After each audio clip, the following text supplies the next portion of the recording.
Welcome back to Fox 11. Heart health, always a very important component of our overall body health.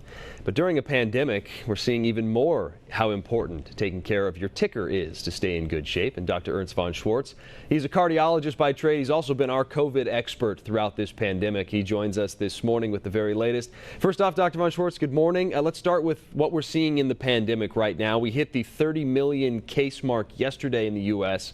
What are you seeing?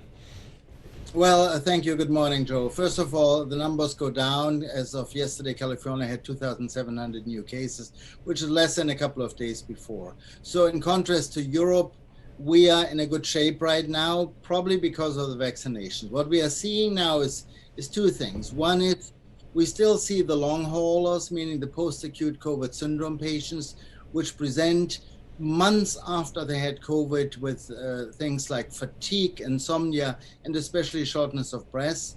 And there are some data that if those patients get vaccinated, their symptoms even improve.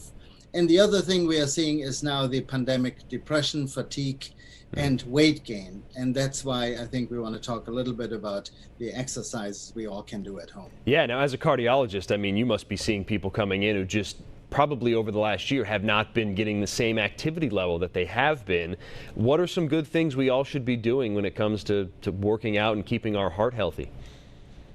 I mean, keep in mind, doing something is better than nothing. So if you don't walk, you should start walking.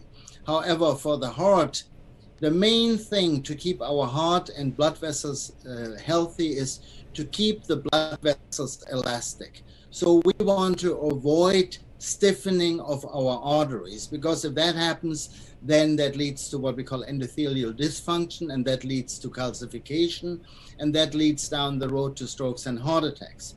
So whatever we can do to keep the blood vessels elastic is what we call high intensity interval training type of exercise. That means, in practical terms, you really don't need a gym, you don't need much equipment for that, but you need to do something where your heart rate goes up and you have to get short of breath for a brief period of time. So let's say you walk, or you go on a treadmill, or you do some physical exercises at home. You have to do three things. You have to basically stretch, you have to move, and you have to hold.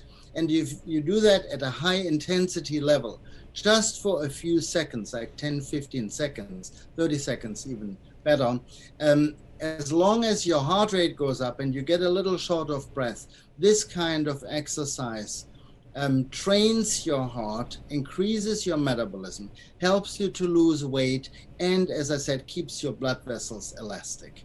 And we're watching some videos of these workouts that are something that, depending on your age group, and that's an important factor as well, the harder you go depending on your age, right? Absolutely, absolutely. But again, if you do like a slow kind of exercise pace for a prolonged period of time, that's a good social activity, but that really does not do much for your heart. You have to get a little short of breath.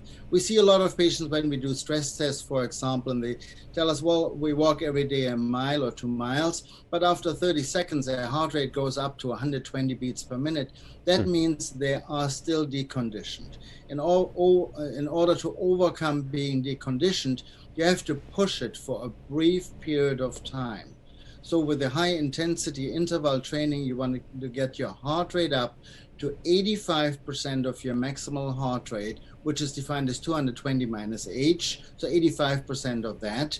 In order to do so, you have to push it. You have to sprint, you have to stretch, you have to do certain movements, and the more muscle groups you can activate, as in the videos you are going to show, as our instructors Terry and Ashley are showing you, very simple to do at home. The only thing you need is a chair, basically. Yeah. So the more muscle groups you activate, the better for the heart.